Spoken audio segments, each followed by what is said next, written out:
What's up, Leafs fans? Welcome back to another Leafs Nation After Dark. I'm Zack Phillips, and tonight we're going to be breaking down game number 1 of the Toronto Maple Leafs 2024-2025 season. Unfortunately, did not go the way we would have all hoped. Travel on the road to Montreal here today, play against the Canadiens in the season opener and their home opener, and you'd think a team with high expectations, excitement coming out of the preseason. You go 4-1-1. You look good between all three goaltenders that you've got. You've got no controversies. You've got a new coach coming in here, a new power play, new systems, all this stuff. Things are going to go in your direction. You're going to be able to keep the offense going from what you had last season. The new captain, the guy who scored 69 goals last year, opened the season with back-to-back hat tricks, is going to inject life into this team. Going to be able to say, get on my back, let's go. When you're in a moment of being down, when you're in a moment of being behind, he's going to be the guy who's going to pick people up, who's just going to drive and say, it's not over. We are not out. We're going to score goals. And unfortunately, no one for the Toronto Maple Leafs scores goals tonight. Breaking a 227 game shutoutless streak. The Toronto Maple Leafs had not been shut out in a game since November 20th, 2021. November 20th, 2021. And the first game under Matthew's captaincy, the first game under Craig Berube, that all changes. So, people online are going to be freaking out. Tree Living, Berube, Matthews captain, it's all going south for this team right out the gate. You know that's where people are going to start to panic. I don't think it's time to panic. I really don't. But I do think that there are some concerns that we kind of will have highlighted here tonight. We'll talk about them with Rosie when he gets on here, and we'll talk about them with you guys in the chat. If you do have questions, comments, concerns, make sure to send them in the chat. We'll get to all of those. If you want to call into the show later after we have Rosie on, feel free to send me a message on my personal or on Twitter.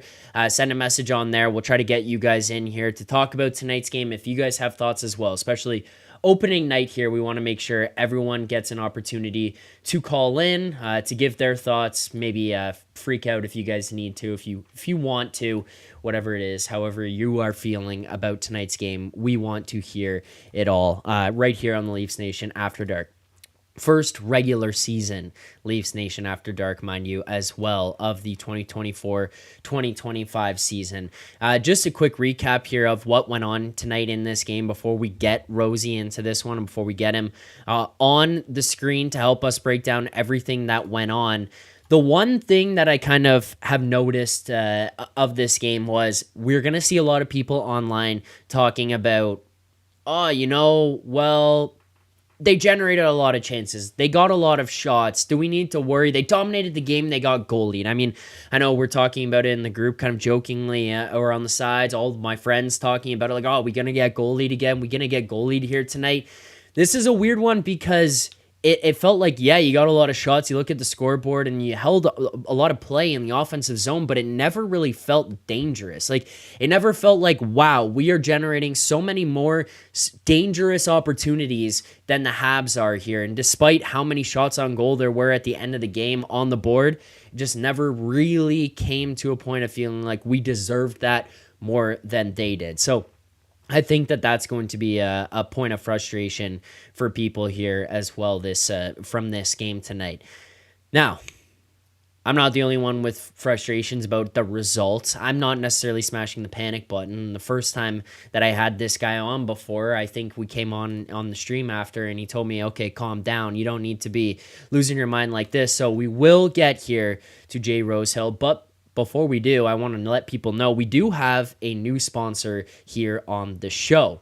This show is brought to you by, one second. That is wrong one popping up there. This podcast is brought to you by Square. If you run a restaurant, you're too busy for this ad. If you're thinking about how to get more orders flowing, new locations opening, you need to get more customers and keep them coming back. So really, you're already thinking about Square, because Square's restaurant tech helps more than 400,000 restaurants do all those things and more. So when you're thinking about your restaurant, think bigger and think Square. Go to squareup.com/ca/en/campaign/big in RST to see why Square is big in restaurants. Rosie, this is the first time we are welcoming you in here as part of the show for the 2024-2025 season. How you feeling after that game there tonight? Uh-oh. May have an audio issue. Hold on. Let me sort this out quickly. See if I can get this fixed while you're in here. But as we get to Rosie here, if you guys have questions for him, comments, concerns, whatever it may be, send those in the chat. I want to be able to ask your questions to Rosie as well, hear what Rosie has to say, and be able to possibly answer your questions as well while Rosie is on the stream here tonight. Make sure to get to all of those. So try to sort this out in the background, fix this for Rosie when possible. But there you go, Rosie. I think this might work. We'll try one more time here and get you in. How's it going? Is this working? This is... What a start. What a start. Try again. Nothing. Okay. I'm not entirely sure what's happening here. Rosie's back out.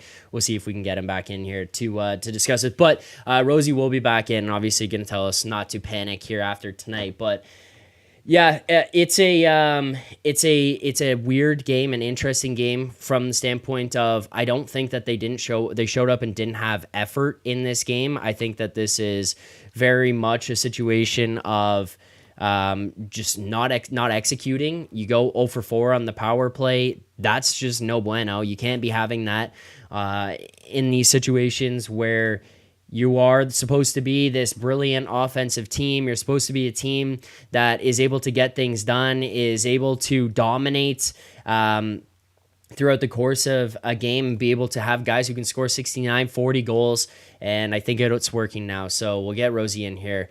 Rosie, hopefully this works. Welcome to the show. Do you got me? Yeah, there we go. Now we're good.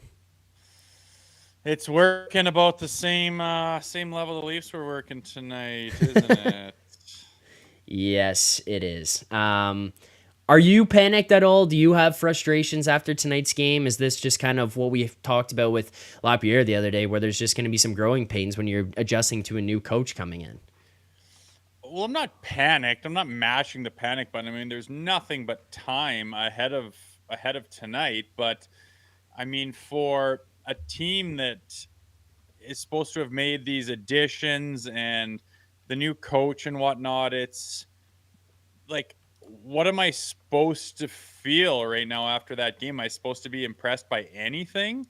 Like, you're supposed to be heads and shoulders above the team you're playing.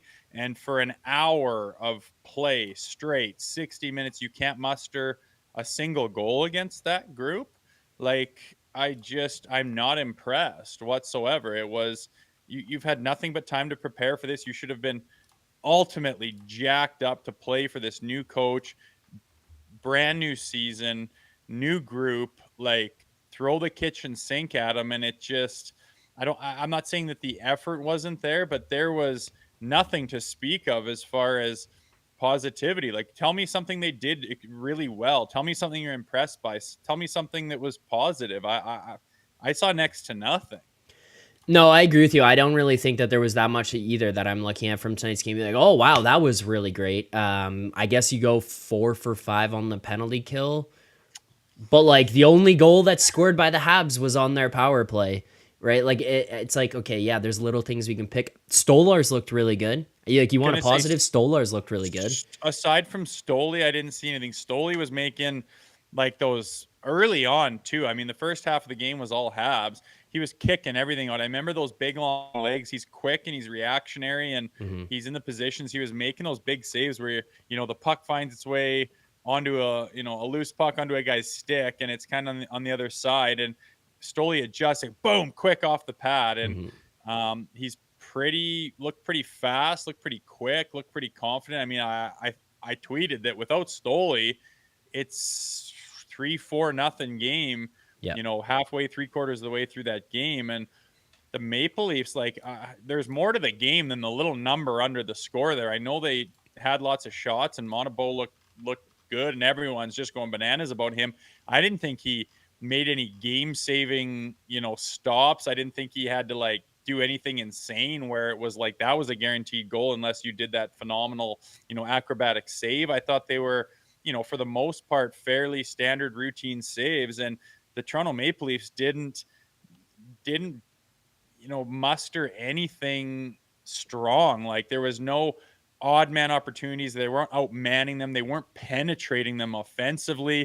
No. All those shots were kind of single man hopers from odd angles that, yeah, the goalie was there, but it wasn't this phenomenal, outing where the Leafs just got goalied completely. Yeah, they hit a post and maybe clipped a couple crossbars, but I didn't think the scoring chances were there at all. I didn't think the chemistry was there. I thought anything that you did see was just an individual kind of effort. And, yeah, there's going to be some growing pains with this new coach, but I mean, just falling back on what you'd think you could muster a goal against the Montreal Canadiens on opening night where you've had months to prepare and no reason to be anything but completely jacked up for this game. And, Yeah. they started well. It's just like, I just thought they had enough firepower and enough ability to get themselves in that game, and to be shut out for the first time in 230 games on opening night against the Habs. Austin Matthews' first game as captain, Craig Berube's first game at the helm. That's Leafy as it gets. Yeah, I know. That's the way to put it. Not only that too, but like the news we have this morning, right? Wall. Oh no! All of a sudden, Hildeby's traveling with the team. What's going on there? Okay, Wall's not going to play in the game. Like this is game one. Guy's injured. 7 days. IR. Can't play. It's just like, yeah, well, we couldn't have opened this season up with a more Leafy way. And also, it's like we're kind of building to this point where it was like we have all these things in place before under the old regime, the old GM, the old coach of, oh, wow, we're just going to run and score offense and ram it down people's throats. And then it's like, okay, Berube comes over and people are fired up because we're going to play the right way now. We're going to play, which I do still think that this will trend in the right direction. But game one, right off the bat, no goals, 227 games, first time since November 20th, 2021. It's like, really, man, like this is how you have to open the season against the Habs, too, of all teams. We made them look good. And I mean, hats off to them to a degree for, playing a relatively strong 60-minute game, scoring once on their power play opportunity. When you watch the Leafs play, they just don't play together. There is no chemistry. Like one guy is out there trying to do something and the other guy's kind of watching, and you see it sometimes, like the puck will pop to a guy and he's like, holy shit.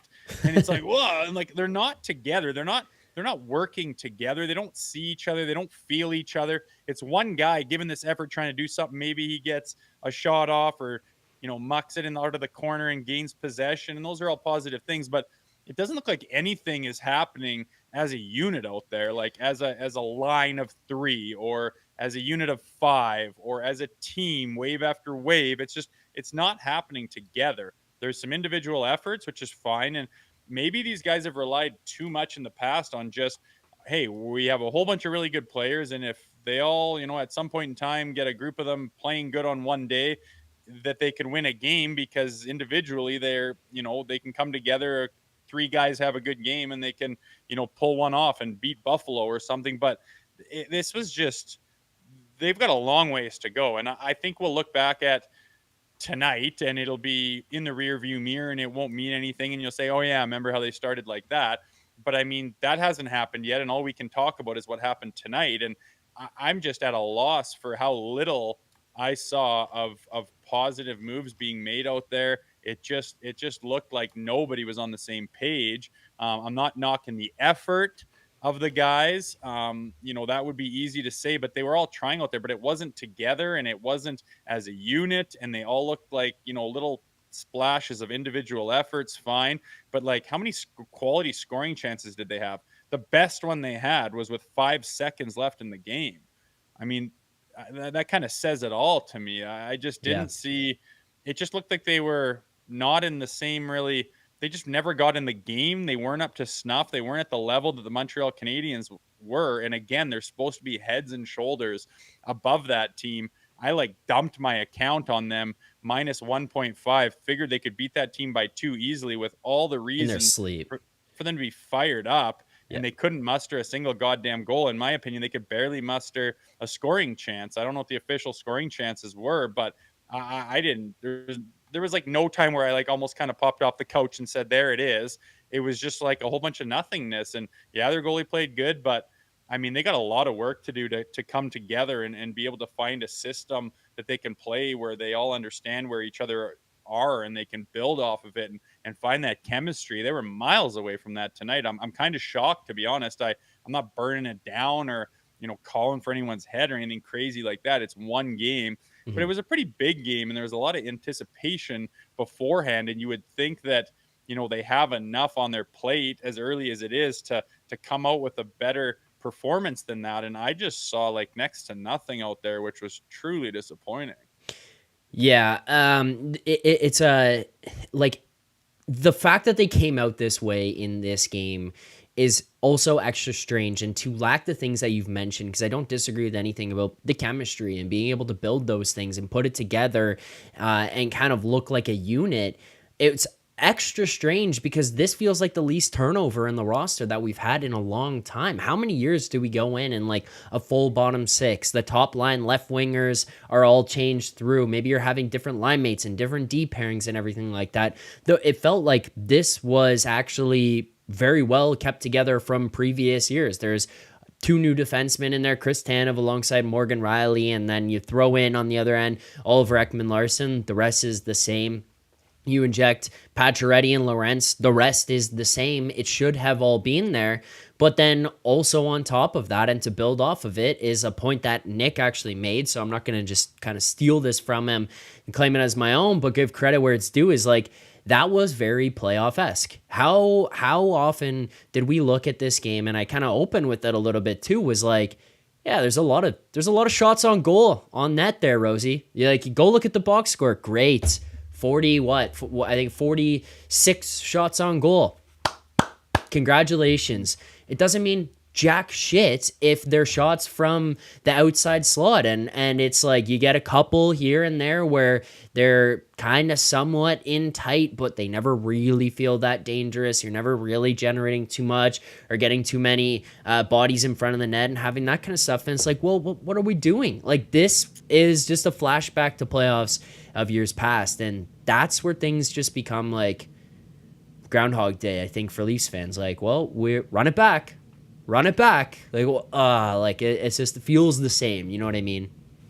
Yeah, and that's a good point. I mean, you look at the playoff games where you're hyper excited and there's this anticipation, this build, and you're ready for them to like break out and come together and show you something. And it felt like that in a sense, that there was that anticipation and that we hadn't seen, hockey for real with the Maple Leafs in a long time. So you're excited. You're expecting them and the changes that they've made to at least make them, somewhat of a better hockey team than they have been in the past. And they come out and you're just like, come on. And they just don't have it. And the chances and shots that they do have, yeah, it's like one guy where it's kind of 1-on-2 and he kind of makes a nice play to make it 1-on-1 and just kind of throws a shot through and it just missed high. Like, that's as good as it got. And you're just like, fuck, like, come together, like, do something. And the only thing I can think is, I would think that team, without a coach behind the bench, like, coach doesn't show up tonight, I would think they could come out and do a little better than that. Like, it's not about coaching or anything, but when I think of that, I think to myself, well, maybe there's been such drastic changes behind the scenes and they're really trying to overhaul the system and really trying to implement this thing that they're not used to playing, that maybe there's just those growing pains and guys aren't sure where to go and they're trying, and they got the old habits that they've been doing for years, but, oh yeah, shit, I'm supposed to be over here, and oh yeah, we're supposed to attack this situation in this fashion, and a little bit of thinking going on out there, and the effort's still there, so you can see a guy like go out and try to work and try to make this individual thing happen, but no one's on the same page. And maybe those are the growing pains that they're going through right now. Which I could understand, Rosie, but my only pushback would be like, why didn't we see these pains to this degree in the preseason? I know Montreal's now playing a full NHL lineup. I'm not trying to diminish the changeover that we're seeing, but like, that's the counterpoint I have to you. Like, it didn't feel this aggressive for the first 6 games of preseason. Am I off base? Like, I don't know. This felt way different than what I just watched.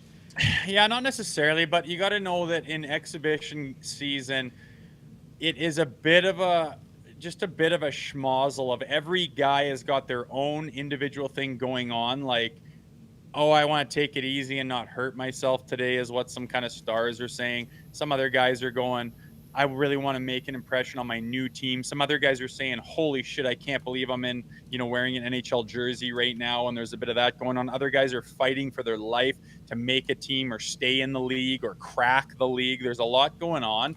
And you can kind of get that vibe in exhibition season where, when you got your roster and you're laid out and it's there, it's more real and it's more team first and it's more like we're on the same page. Exhibition is odd that it's a whole bunch of people with different stories trying to accomplish something that is indicative to themselves personally. And sometimes that can be just all out battle. It can be complete mucking about, banging and crashing and hitting everything and fighting anyone and just playing like a maniac, fighting for your life. And everyone's in a different situation. There's guys that are going to play in the Ontario Hockey League and the Western Hockey League and junior that season, and they're there. And what are they going to be like? It's not totally conducive to a regular season game. But I do know what you're saying. It's not like everyone is completely lost, like Berube's, implemented this insane system. And I'm not saying it is, but the only thing that I'm trying to defend them and what they came out with today is maybe they're a little bit, they're in the middle of making some pretty serious changes and they're not used to it. Hence the chemistry being gone. Hence nobody really playing together and finding each other out there and playing as units out there. I mean, that's the only thing I can really point to as maybe that's the reason. But again, I think it's very possible. And I hope we look back on that game and chuckle and say, oh, yeah, that was kind of a shit start to the season. And away we go and they find their groove and they go off to a great start. But again, that's wishful thinking. All I can actually go on that's concrete is that game right there. And I'm telling you, I was just like without really saying I'm hitting the panic button, because there's no panic button to hit right now. You're not. There's 81 games ahead of you, but that was disappointing. And they didn't really show anything. And aside from Stoli, it was just like, that's a team that's highly ranked to win the Stanley Cup? Like that group against this rebuild? But like, did you watch the opening intros and all those guys coming out? I was like, who the fuck is that? Who, like a bunch of no-name young guys rebuild. Just, they didn't put on a clinic, but I mean, they shut them out. Yep. They scored as much as they needed to score and shut the door and gave them nothing else. It was just super disappointing, and I am not, hyped or excited at this point in time. And doesn't mean I'm not gonna be, but like that, they didn't show anything to get excited about, man. It was truly disappointing. The chat is a super fun thing to read as a Leafs fan, especially someone doing the show after games like this. There are people panicking, full blown, same team, not making the playoffs this year. There are other people. It's one game, get over it, relax. A text from my dad 1 minute ago, Rosie, I'm not kidding. I'm sick of this team. I'm praying for expansion in Toronto so I can cheer for someone else. Like, this is just game one. I mean, there's a cool thing YouTube has added here as well. I don't know if you guys have noticed this, but if you go to the chat, you can see an AI summary. I tweeted this out. This is what it says. Viewers are expressing frustration with the Toronto Maple Leafs performance, criticizing the team's management and coaching decisions. We could have paid an intern to write that down. Game one, what a start. A couple things I want to get to from the chat. People are sending in questions. If you are watching right now, you do enjoy the show, please hit that like button, subscribe here to the channel. Got Rosie on tonight. We'll be back with Nick tomorrow. I'm sure another shutout tomorrow against this Leafs team, especially against Keefe's Devils. Nick will come in hot onto the show as well with some takes. I wouldn't doubt that. But some things in the chat here I want to get to, Rosie, and get your opinion on. First of all, some funny stuff, so to lighten the mood a little bit, but a couple super chats here. I want to read some of these out. So, I mean, on the topic here of let's not panic, super chat, Michael Borland, 81-1, no worries. So 81-0 from here on out, Rosie. We turn this thing around, 81 straight. Another one from one of our favorites, Tammy. No need for people's buttholes to get puckered up after losing game 1. Habs always make it difficult on the Leafs, and they are usually sloppy in October. Anyway, Stoli was definitely the best player tonight. A couple of those things you did touch on already, but one of the points that Tammy made that I don't really actually like myself is something that I would push back on or just kind of point out was like, oh, you know, they're usually not great or they're sloppy in October anyways. Shouldn't that be behind us? I know that there's growing pains, but this is, we learned lessons. We learned lessons this year. You know, we figured things out. We're learning how to beat a team. This is one of those years I just have a very short leash on the amount of patience I have with watching some of the stuff. I'm not saying snapping today. I'm not going to do this once you get off the show and stuff and freak out for the rest of it. But like, it like this continues, then it's going to be like, well, what the hell are we doing? I feel like this should be one of those ones where you start to see the team turn into like a no-nonsense situation. You know, the way that we see Tampa, Florida, Boston conduct themselves for 82 games, they have a stinker here and there. You're going to have that. It's the National Hockey League. Anyone can win on any given night. But why can't you just start the regular season like the New York Rangers who came out and are kicking the teeth in of the Pittsburgh Penguins tonight? Why can't you do that? Why does it have to be a slow, sloppy start? Figure it out. You're supposed to be a Stanley Cup contender. Yeah, like I mean, she's not wrong. Oh yeah, they're always sloppy in October. Yeah, you're right. And so they always shit their pants in the playoffs too. We haven't been out of the second round. We haven't won 2 rounds in like ever, I think is the insane stat. Like, correct. So what are you saying? Like, do you think the Florida Panthers would be okay with mediocrity, less than mediocrity? Like, I agree with you. I think this is supposed to be a different team, isn't it? And again, it's one game and everything could change. And this could be in the rearview mirror as something you forget about and look back and chuckle and say, oh yeah, remember that? Wow, what an overreaction. Yeah, that'd be great. That's the plan. But why are they shitty in October all the time? They're supposed to be this contender. Why would you be shitty in October? You're supposed to be healthy and be ready and be chomping at the bit, and everyone's, got energy and there's no bumps and bruises and nobody's banged up. Why would you be shitty in October? And why would that be okay? And why would we give it a pass of saying, oh, well, that's okay. They always do that. Well, yeah, they always do a lot of stuff that nobody's happy with. They always get beat out of and lose the last game of the season. Always. Like, we're trying to move towards better. And again, those good teams, like you mentioned, the Rangers just come out and their shit's together and they smoke the Penguins. Like, I honestly I thought that there was going to be more of that. I thought they were going to overwhelm the Montreal Canadiens. I thought they were going to win by at least 2 goals. And I thought they were going to be in control for like 80% of the hockey game.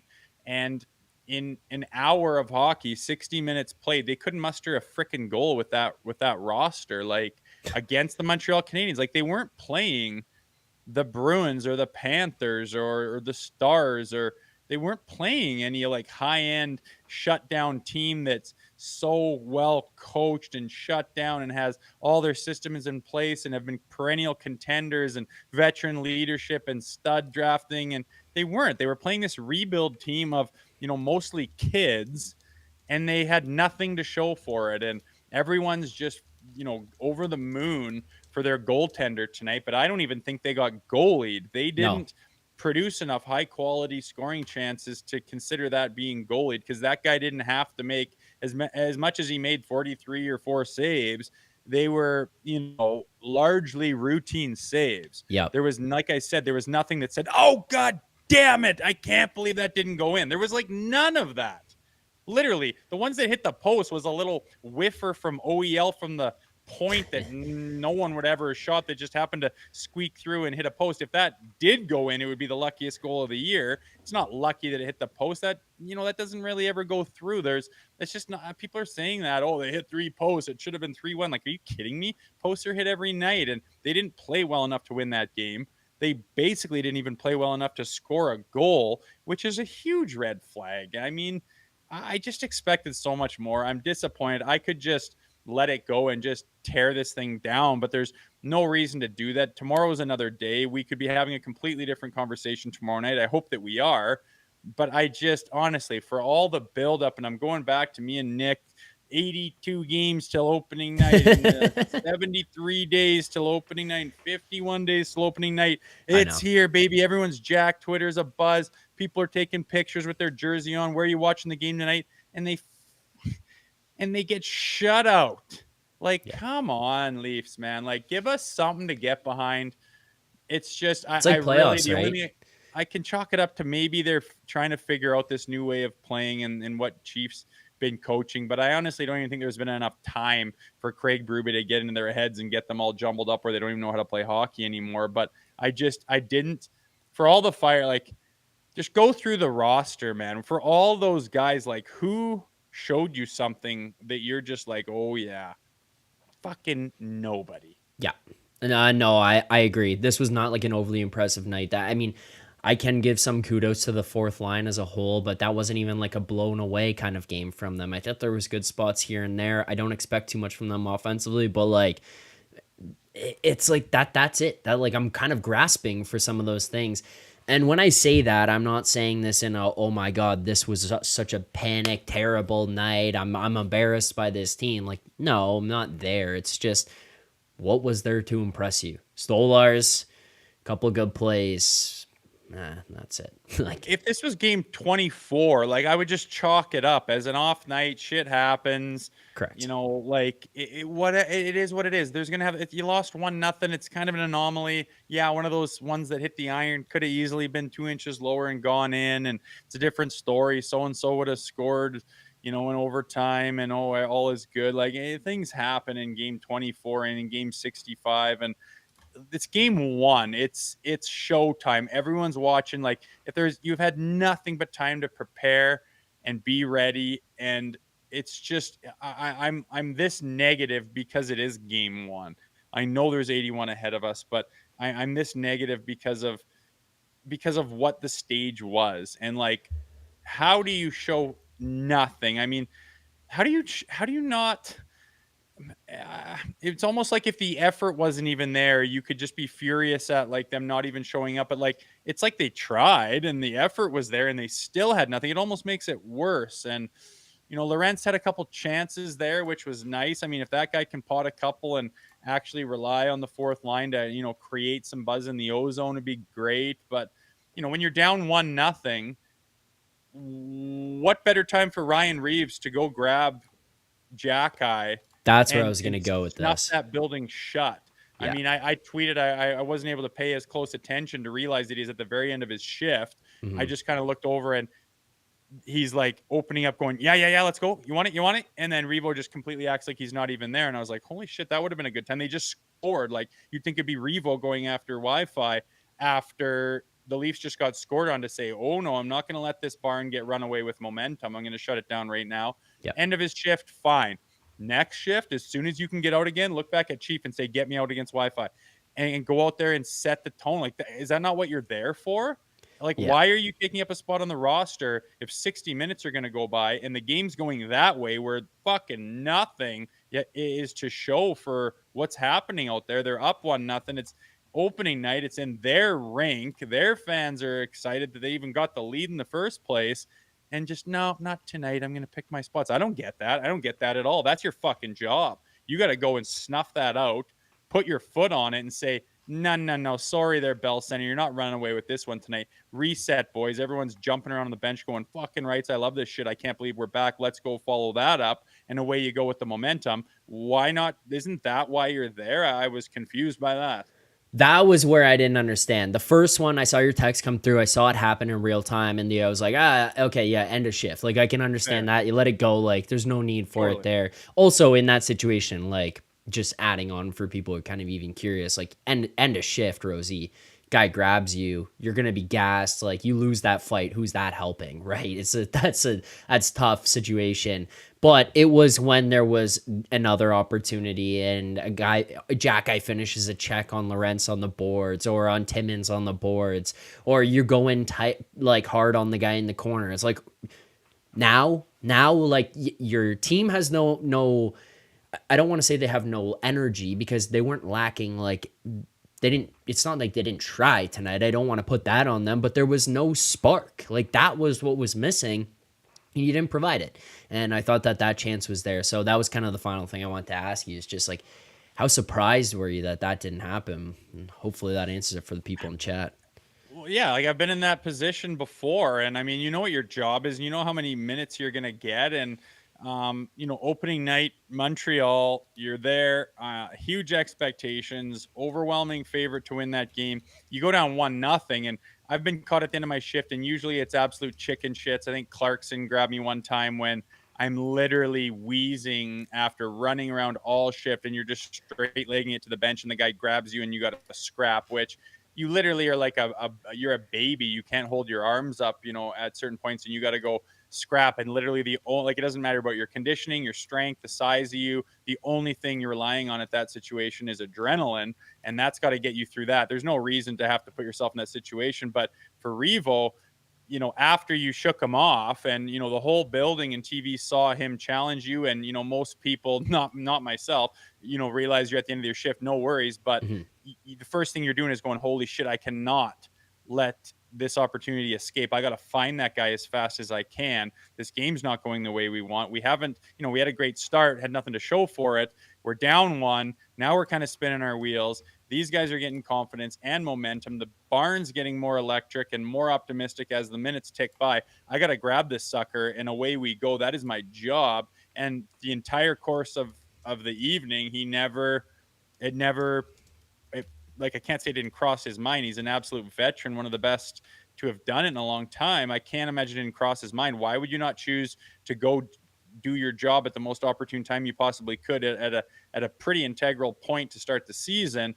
Like, what are you thinking right now? Whenever I had a game like that and I didn't get in one or didn't challenge a guy, I'm thinking like, what the fuck did I do tonight? Like, what did Yeah. I provide? And did I have an opportunity to change the game? And could I have influenced it? And I could have used my skill set, my ability to try to turn the game around and help out the other guys on the bench by opening the game up and, hitting the reset button and giving some momentum back to our side.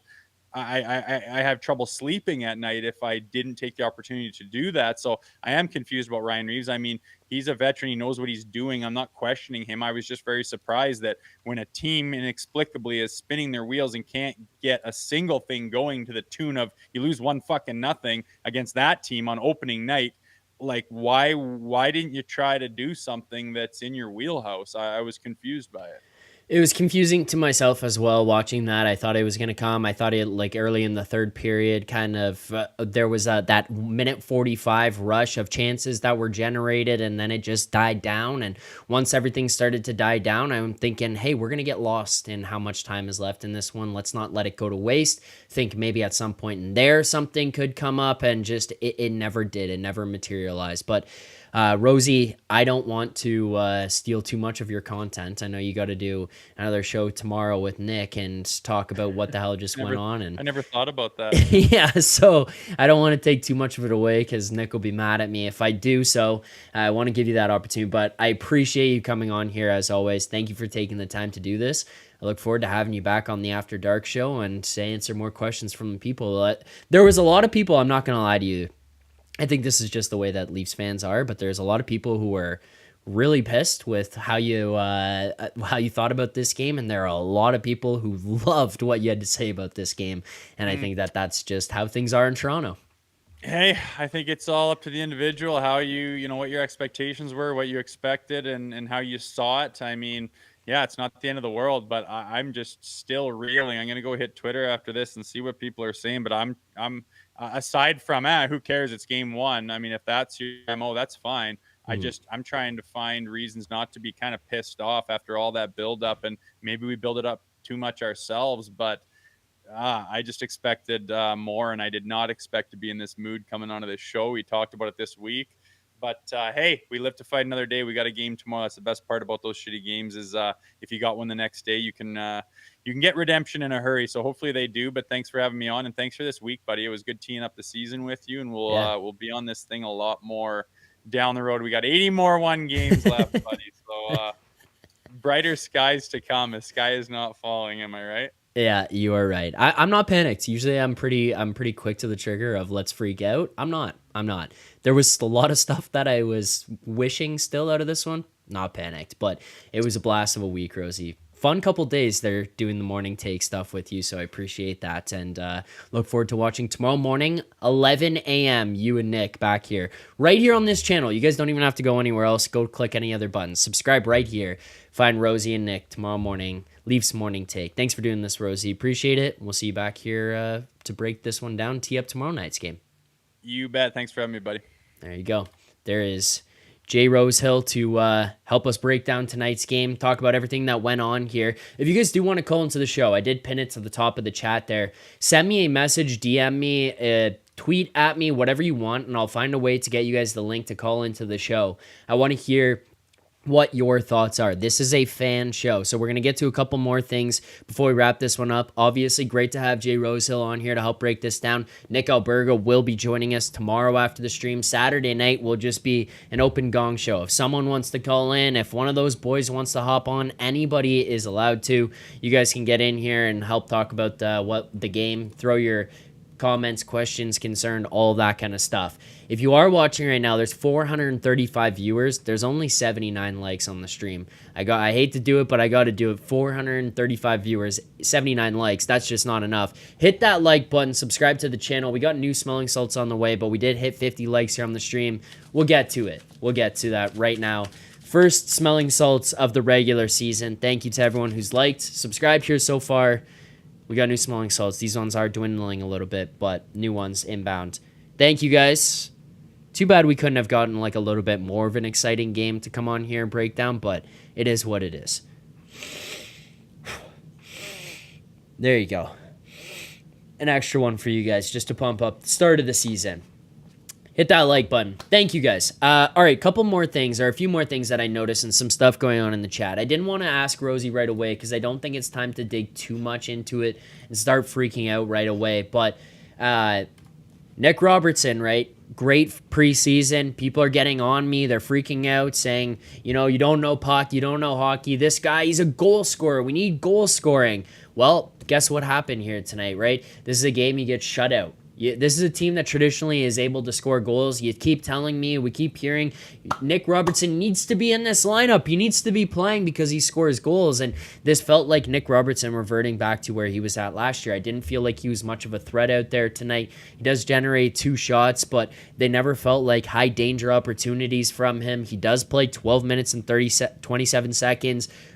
That's a lot more than where we were getting him out with Sheldon Keefe, where people are saying he's not playing enough.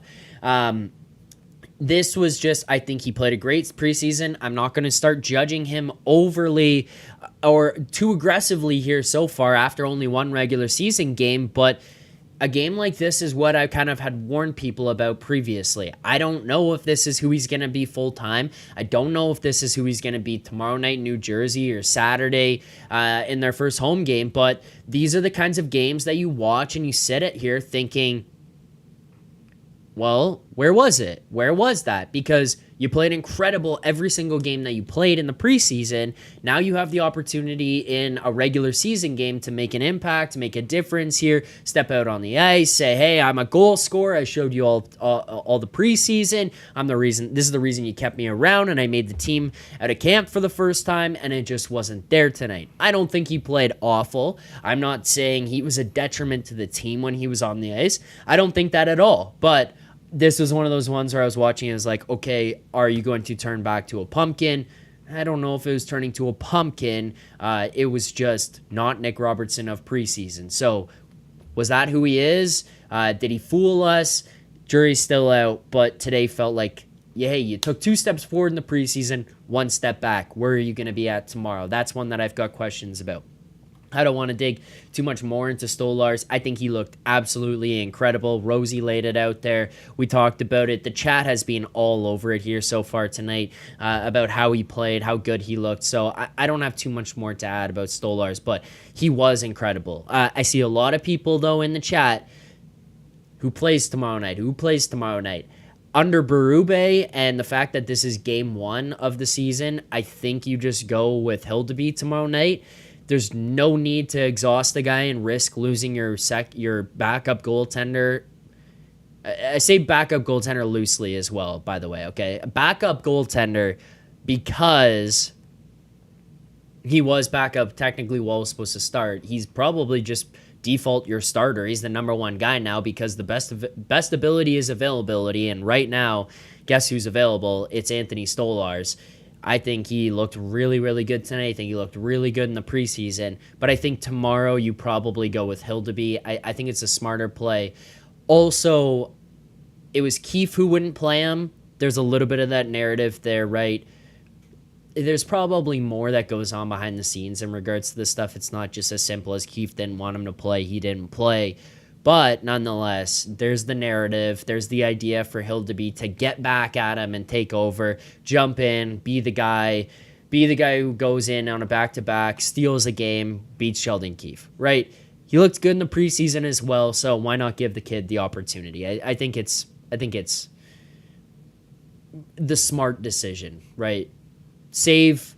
What are you going to do? Play Stolarz tonight, tomorrow, and Saturday? Play the kid on the back-to-back. Wait, play Stolarz back on Saturday. I want to get to a couple more super chats here that were sent in during the show that I have not addressed yet, so I addressed a few of them. Chat AI summary is still pretty funny to read. Viewers still critical, giving critical feedback about the Maple Leafs, particularly their goaltending and lack of scoring. Interesting. Let's get to a couple super chats.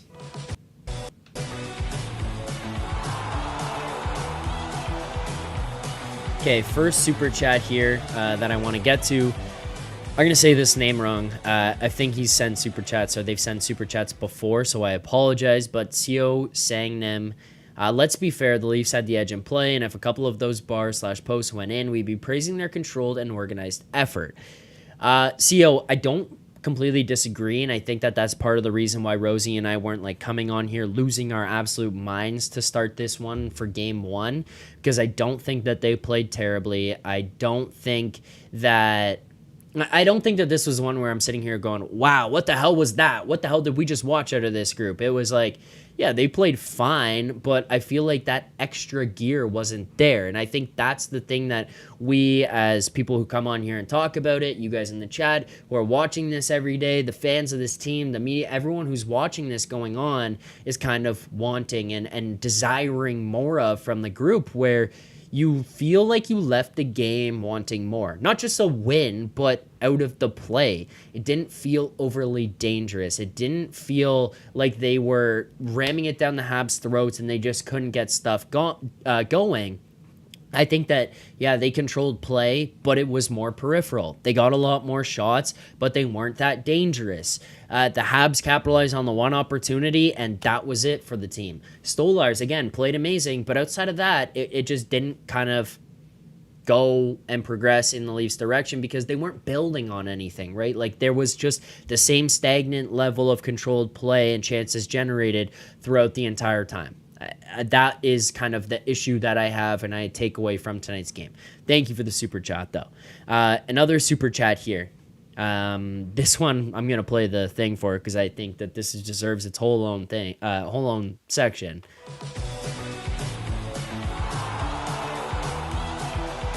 Nate92 with the super chat. Nate, thank you. Nate says that was the perfect start to the captaincy. One of the biggest big moment chokers in league history. 1 goal in 9 games since he hit 69.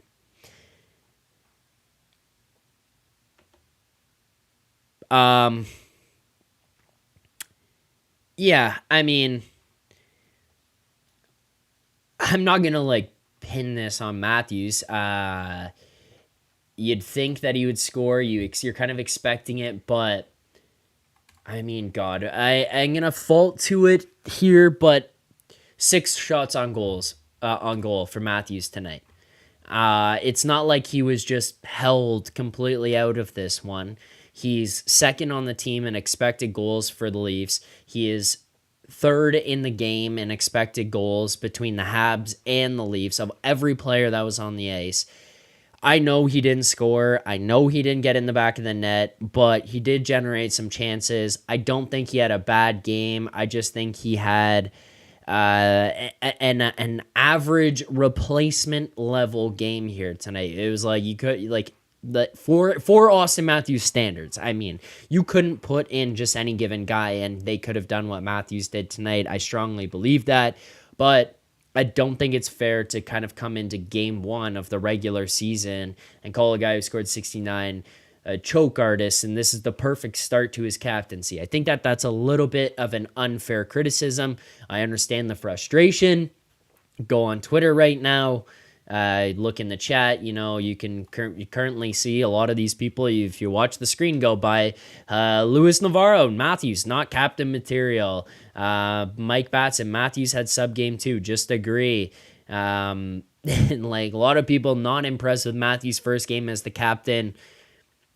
I don't know. Mario Kart bringing up Zach. Check the deserve to win a meter.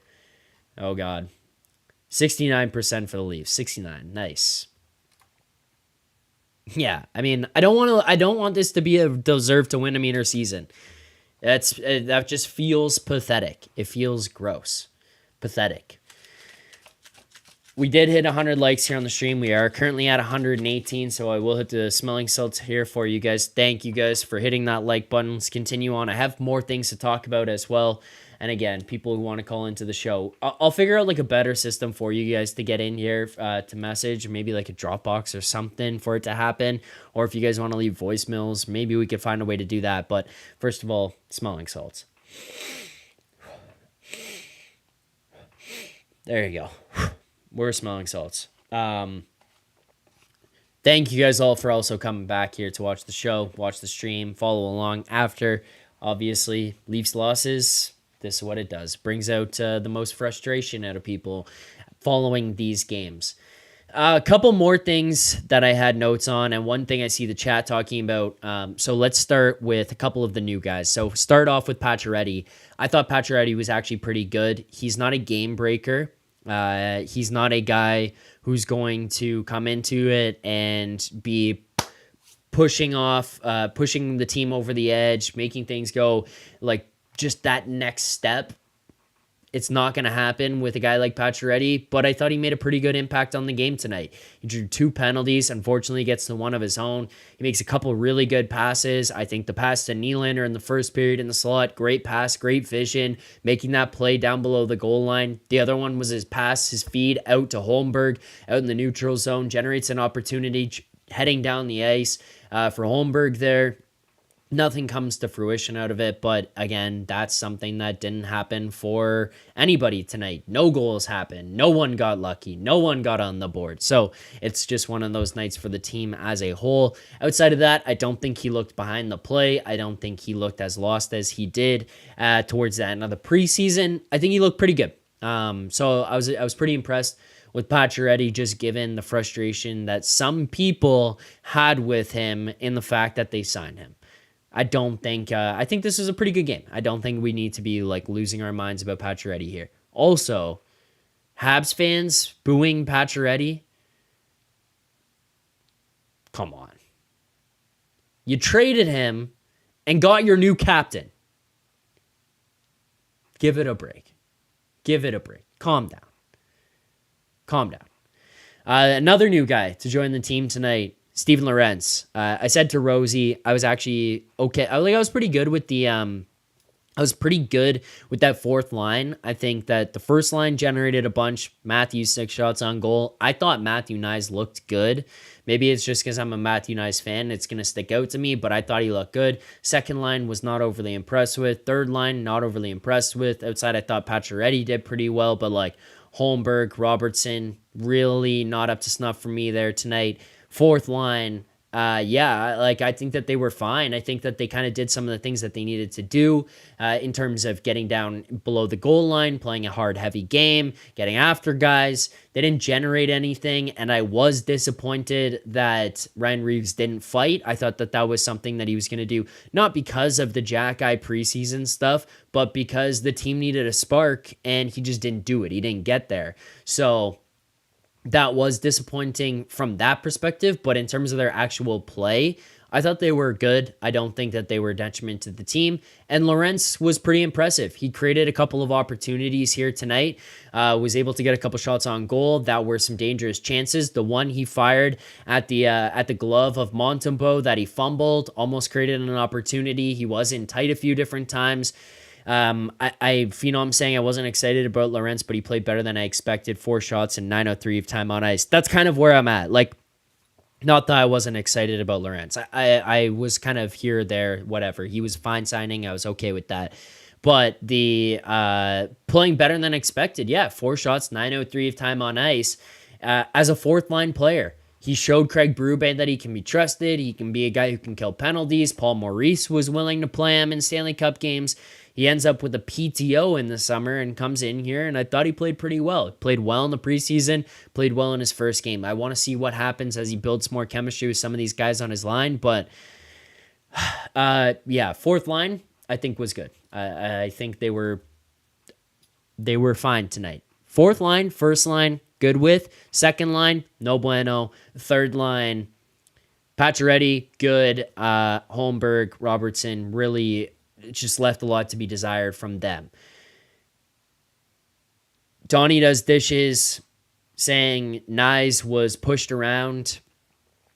I don't know, like, was I watching a different game than you, Donnie? Normally, I don't really disagree too much with what Donnie's saying. I don't understand that.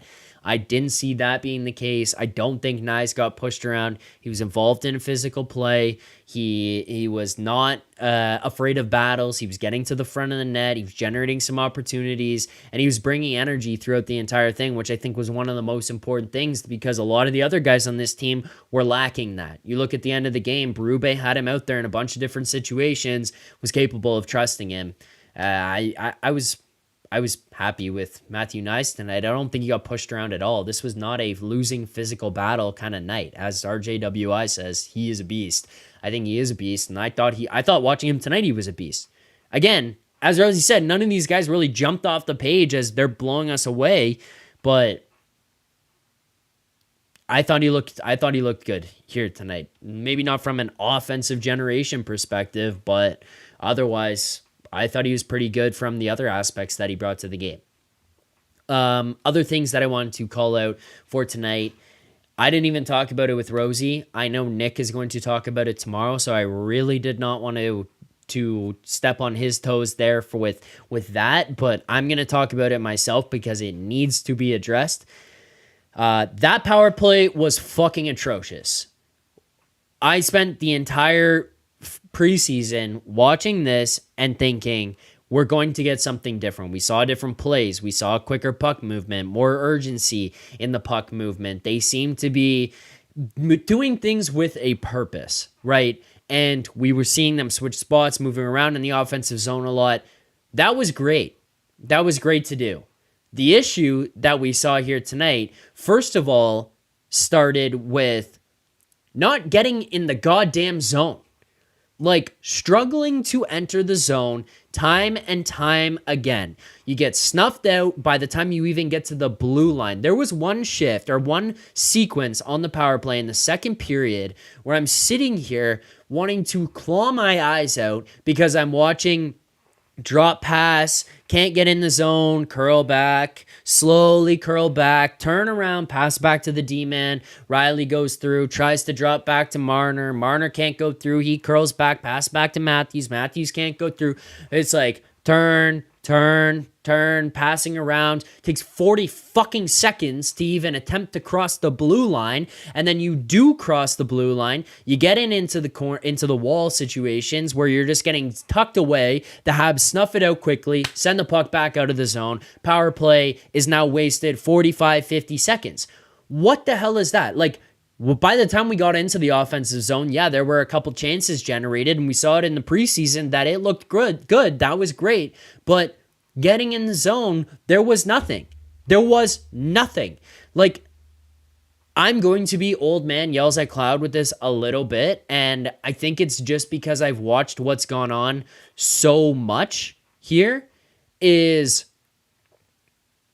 why can't we just go downhill with speed?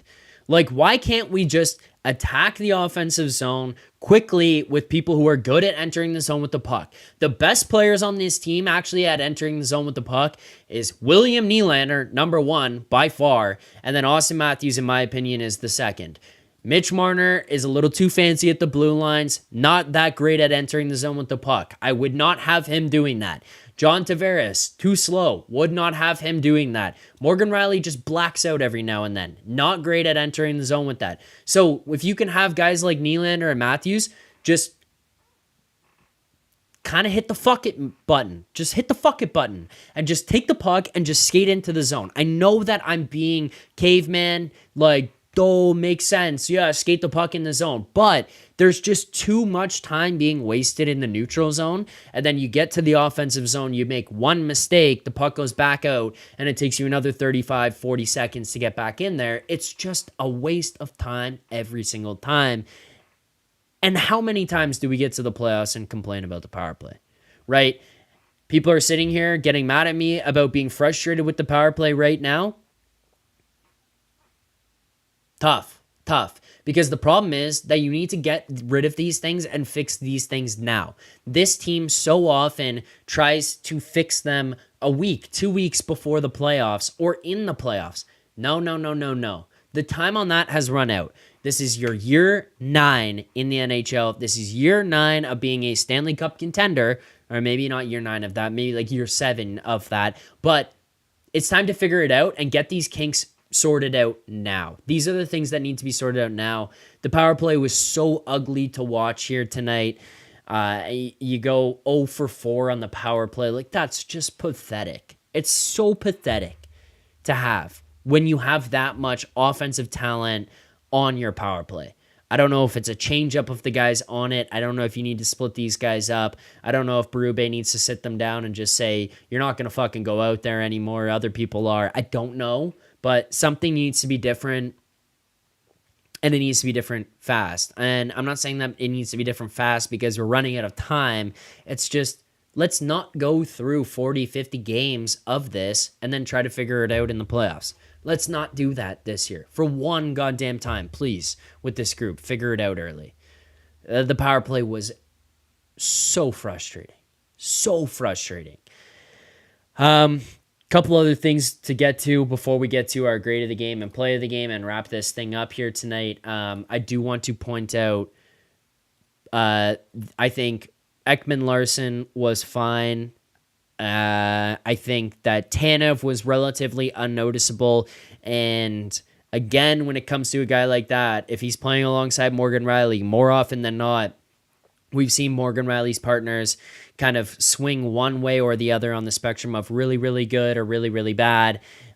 Nowhere really in the middle. He's kind of being quiet. He's been a guy who has just kind of flown under the radar in the preseason. People in the morning take show in the morning coming on saying, I never noticed Tanev last night. A couple people here saying I didn't notice Tanev tonight. I think that that's okay. I think not seeing him is fine because he's just kind of fitting in. I think that there's going to be a lot more moments that we will notice him in a positive as we watch him throughout the course of an 82-game sample size and then into the playoffs. You're going to notice the occasional real big hit or the block shots, that kind of stuff, but he's just, as G-Max says, Tanev so steady, reliable. A guy who's just going to make the breakout pass, snuff guys out, take away time and space, finish off a check, get the puck back up the ball, get the puck back to other people, and get the puck out of the zone. I like what he does. I like what he brings, and I don't need to come away from a game personally and say, wow, I really noticed Tanev tonight. That's not what I need from Chris Tanev. If he does that every night and I just say, I didn't see him, good. How many times last year did we come on the show and be like, wow, like TJ Brody, terrible tonight. Maybe it was because of Morgan Riley. No worries. Like, just no worries with Tanev. Never make, like, I'm going to say that and knock on wood, but never makes a mistake. Tim Manto, stay at home D, keep it simple, stupid. Perfect. Please do that. Good with that. Tanev, I liked. I want to just keep watching him. And then I think we're going to have games where we come on here after and be like, did you see that play by Tanev? And it's not because he dangled somebody or, like, had some disgusting goal. It's just going to be because he blocked some shots, laid somebody out in a big moment, whatever. I'm real comfortable with that. Anything else that I want to get to? Talked about Pacioretty, talked about Lorentz. Also crazy that they brought up on the broadcast that Lorentz also is like two names, like his parents say their last name two different ways. I was trying to figure out how I'm supposed to say his name. His parents don't even know how to say his name. Say it in two different ways. That doesn't help me. The 6D-man situation. Benoit. Thought he was fine. Ekman Larson, I thought he was good. Moved the puck well. Didn't make too many mistakes. I kind of thought... I'll answer that question from Tim as well after this. I kind of thought Ekman Larson, my perception of him was that he was this skilled guy who doesn't get involved in stuff. Now, by no means am I trying to say that Ekman Larson's gritty and, like, mixes it up. But he didn't seem afraid of anything. He was in scrums. He went to the front of the net, grabbed a couple guys in certain situations. He did have the most blackout breakaway, maybe the worst breakaway in the entire history of the NHL, other than, I can't remember his name, on Dallas, who goes down, tries to put the puck into the empty net, misses, falls, and then the Oilers go the other way and score. That's the worst breakaway in the history of the NHL. This might have been second. Producer Vic texted in our group, this guy was hitting a goddamn fadeaway jumper on a breakaway. He was skating to the corner of the rink on a breakaway.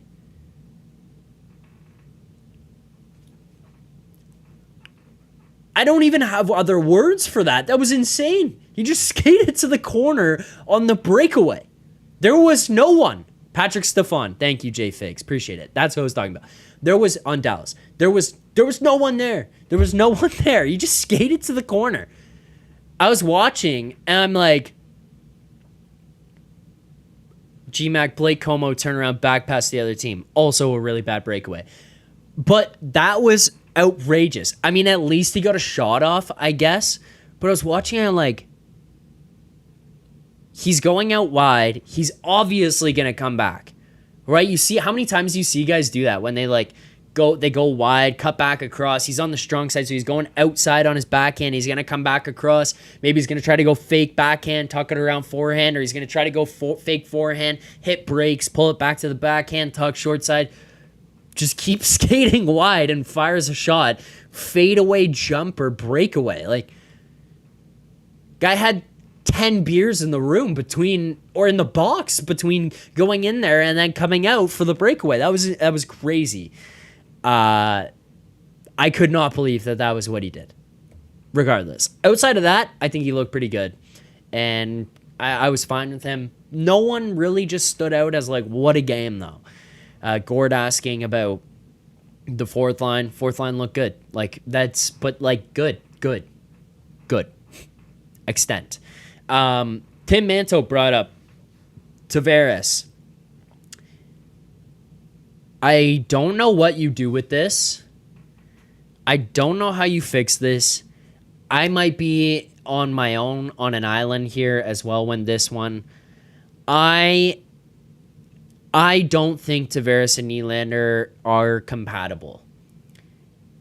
I don't think that their games complement each other enough for them to be slotted on that line together, and I just don't think it's ever been the case of them working as a cohesive unit. Rosie talked about these guys didn't look cohesive. They didn't look cohesive. One of the groups that's on the ice the most here tonight for this Leafs team was that second line, obviously. Nylander, 19 minutes of time on ice. Tavares, 18 minutes time on ice. Domi, 17 minutes, right? And then obviously the big boys, Matthews, Marner, are going to get 22, 21. They're also out in penalty killing and power play situations for them as well, so it's going to give them a little bit more. But I don't think that group works together as well as people would like it to, or as well as you'd hope it does. When you compare to what you've had before with Marner and Tavares being together, it's really a huge drop-off. I think that Nylander operates best when he's the sole focus of a line. Jeremy bringing up JT and Nylander have never worked except last year somehow. I know you're pointing that out, and it's a fair point to bring up like how those points work. But the only thing I would kind of push back on is, like, did they work together because they worked together, or did they work together in terms of we look at both of them and how many points they had, but they just kind of both did it on their own? And I know that's an insane thing to suggest when it comes to hockey, but did Nylander do a lot of that stuff on his own and generating those things on his own, or was it because Tavares was alongside him and helped him create those things? That's my pushback on it. I feel like Nylander is a guy who needs to be a focal point of a line. He needs to be the guy, like what his Twitter bio says, give me the puck. Like what he said in the Amazon Prime documentary when he's screaming, give me the effing puck.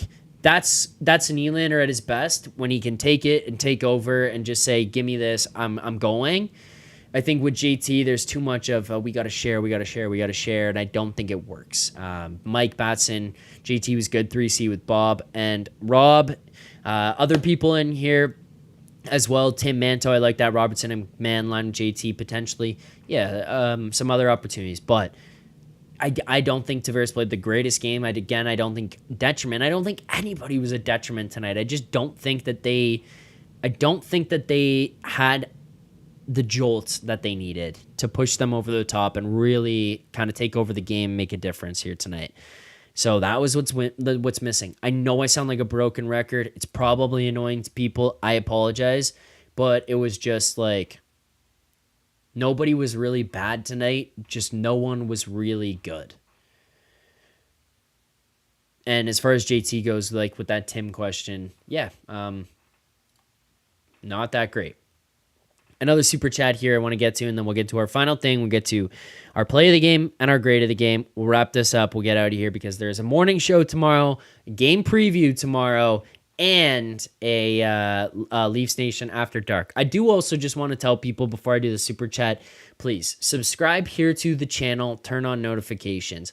There is tons of content coming out here right now. If you were subscribed to the channel here today, you would have seen that there was the morning show, which was then followed up by Nick and I hopping on, or I guess it was then followed up by my game preview with a best bet, which we'll get to as well. Then it was also followed up by Nick and I going on and talking about the Joseph Woll injured reserve. Like, there is so much to keep you in the loop about this Leafs team. Please, right here, the Leafs Nation 401 on YouTube, Leafs Morning Take, wherever you find your podcast, the Leafs Nation After Dark as well. This show is also in podcast form. You can check it all out there as well. But subscribe here to the channel, subscribe wherever you find your podcasts. There's so much Leafs content. We are going to be bringing you guys so much throughout the course of the year. Like, that is actually something you're going to get so much benefit out of. I genuinely believe that. It's all right here on the channel. Final super chat.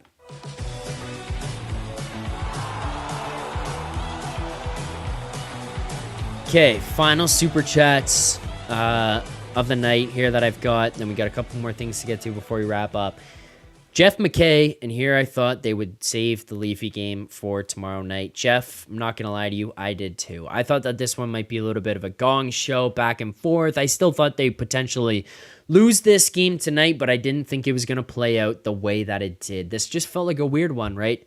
This felt like the type of game that you'd expect, as Rosie said, in like game 40, game 55. It did not feel like, or like this was not what I expected out of game 1 of the season. This really was not it. It's too bad. it's too bad that that's the way that this had to go here tonight. But yeah, I thought tomorrow night, Sheldon Keefe, all these guys, that would be the game. Unfortunately, tonight. As well, I do see Donnie Does Dishes. What happened to the call-ins? People are still welcome to call in. You want to call in tomorrow? You want to call in Saturday night? Call in. DM me on Twitter. That's probably the best way as well. Maybe we could set up like an email or an inbox or something. I'll talk with the guys, the Leafs Nation behind the scenes, figure out an easy way, and you guys can get a link and call into the show. I want to hear what you guys have to say, how you feel about the games, lines, the coaching, all that kind of stuff. This is a fan show. Let's get to the bet that we gave out earlier today. And for those of you who aren't sure or who are new here to the channel, this segment is brought to you by Bet365, proud partner of the Leafs Nation After Dark and the Leafs Nation pregame show with myself right here. Open an account with Bet365 today and bet on a huge range of markets. So whatever the sport, whatever the moment, it's never ordinary at Bet365. Remember, use code TLN bonus. That's TLNBONUS when you sign up today. Our best bet for tonight was Max Domi to record an assist. The bet was plus 210.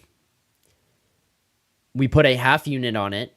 So now we will track this. We are 0-1 on the season for the best bets. We are down $50, which is a half unit. We're betting these for tracking purposes, mind you, at a $100 unit size. This was a half unit, $50 bet to win 105. Lost this one. Obviously, the Leafs didn't score, so no one got a single point here tonight in this game. But I think I still make this bet. I talked about it in the pregame show when I was breaking it down, and I mean, you're kind of in a situation where you're going to be looking at a team that is going to utilize the second power play unit more than we've seen them before. We talked about over and over with Craig Berube is quicker on the trigger with pulling the first unit off the ice. And we saw Max Domi assist line set last year at plus 210. And he was playing in some of these top six roles. He was getting a lot of minutes, but he was not getting the power play time. So to get at plus 210 again, I feel like that number fully wasn't accounting for how much usage he would get in some of those situations. And I wanted to jump in and take advantage of that. Unfortunately, here tonight, no one gets on the board for the Leafs. Domi does end up with a shot on goal. He's very involved in the play. Block shot, plays 17 minutes. He's playing a lot of even strength, 13-30. He gets 3 minutes and 27 seconds of power play time. He gets out there with the 6-on-5. So a lot of the things that I thought were going to happen did happen with Domi here tonight. I feel like Berube is going to want to use him and his playmaking abilities in those situations as well. When it comes to Domi, we know he's a pass-first guy. So I was really trying to take advantage of that and that line being hung early on here, but unfortunately does not come to fruition, and we do end up losing that bet. As you see, not a single person on this Leafs team ends up with a point here tonight. It's tough. You hate to see it, but I mean, it's a bet that I would make over and over and over again with this group and with these guys, because I do think that you bet that one enough, like it's going to pay off. I think if it's something that's out there tomorrow, I would play it yet again. All right, let's get to our final things here as we wrap this one up. Let's start with the play of the game.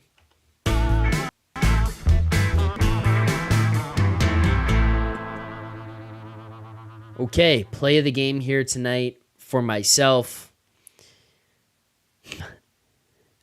Honestly, I think that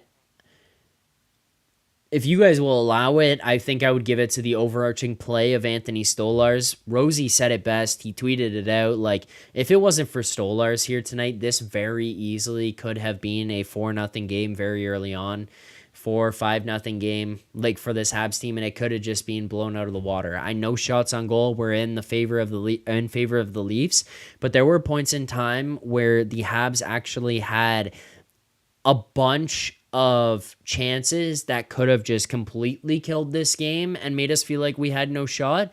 Stolarz as a whole, and the reason I say this is because there's probably like 8 to 10 very good saves that Stolarz made tonight, and it would kind of be criminal of myself to just give it to one and not some of the other ones. So I just want to give, like, I write notes throughout the whole game.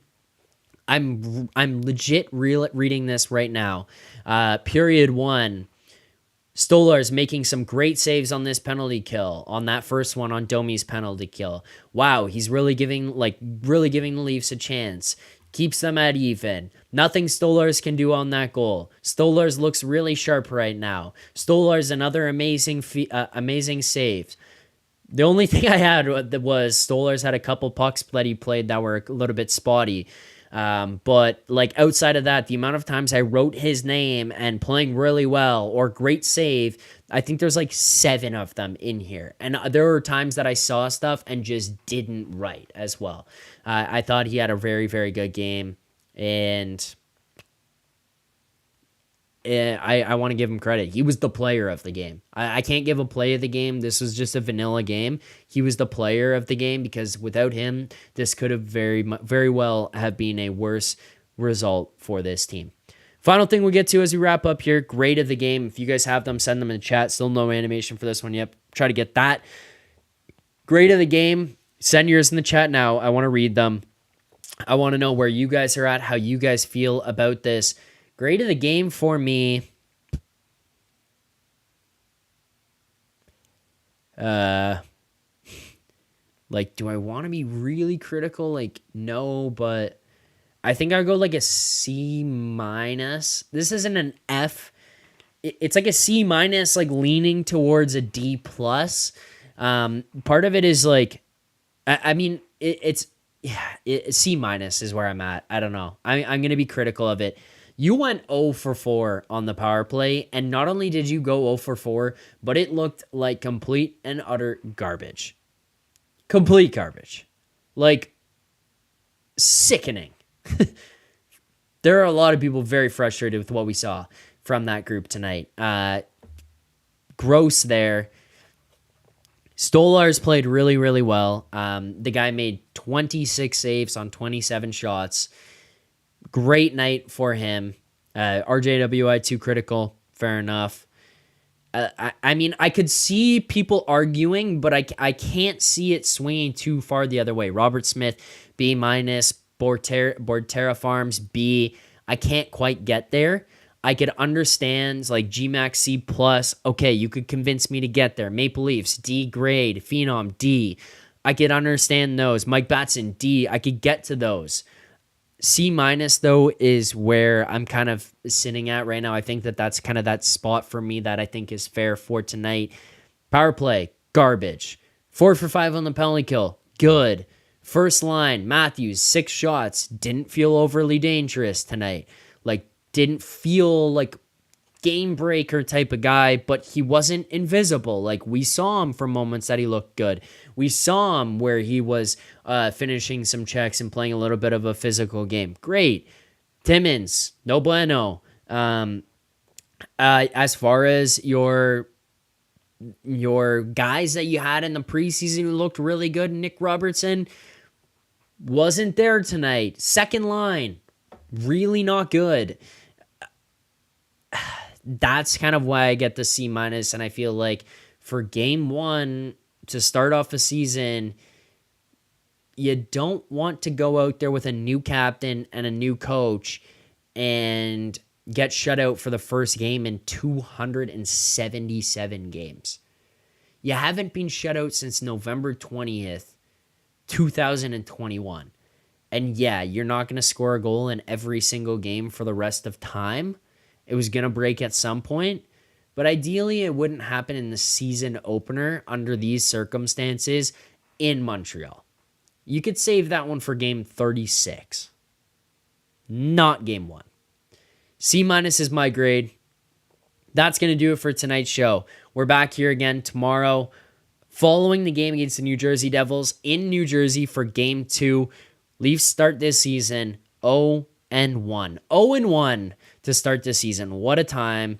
Tried not to be too negative here tonight. There were some positives, but overall, this is just a frustrating game to watch. I think that's understandable for people to kind of come away and lose their minds in the chat and whatever it may be. But thank you guys for hitting that like button. Thank you for subscribing here to the channel, for supporting the show, for all the super chats. Thank you to our sponsors, Bet365 and Square. We appreciate them for jumping on and being part of the Leafs Nation After Dark. I will be back here tomorrow night for Leafs Nation After Dark. Nick and Rosie will be back here tomorrow at 11 a.m. Eastern Time for more talk about tonight's game, to tee up tomorrow night's game, and then I will have a game preview with another best bet coming out right here on this channel around 1 o'clock Eastern Time tomorrow. So make sure to subscribe, turn on notification. Thank you guys so much for watching. Shout out Patches, give him more ice time. Appreciate you all in the chat. Look forward to seeing you guys back here tomorrow. And most importantly, keep believing. For more content just like this, including game previews, post-game live shows, Leafs Morning Take Monday through Friday with Nick Alberga and Jay Rosehill with special guests, as well as instant reaction videos, make sure to be subscribed here to the Leafs Nation YouTube channel. Turn on notifications so you don't miss anything, and drop a like.